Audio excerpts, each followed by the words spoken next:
তেরখাদা উপজেলা পরিষদ চত্বরে সাব রেজিস্ট্রার অফিসের উত্তর পাশে অবস্থিত এক দলিল লেখকের কার্যালয়ে দুর্ধর্ষ চুরির ঘটনা ঘটেছে। শুক্রবার রাতে দুর্বৃত্তরা কার্যালয়ের তালা ভেঙে ভিতরে প্রবেশ করে একটি স্মার্ট অ্যান্ড্রয়েড মনিটর, একটি এলইডি মনিটর, দুইটি পিসি, একটি প্রিন্টার সহ আনুমানিক 1,65,000 টাকার সরঞ্জাম চুরি করে। রাসেল আহমেদের প্রতিবেদনে বিস্তারিত দেখুন।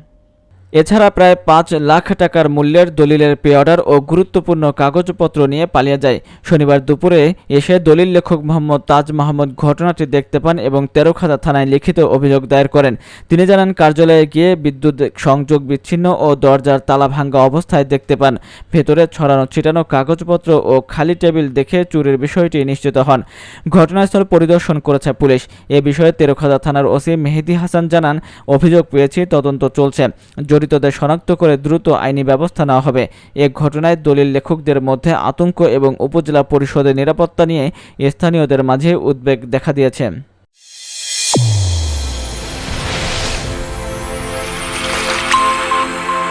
চ্যানেল A1 হৃদয়ের স্পন্দন।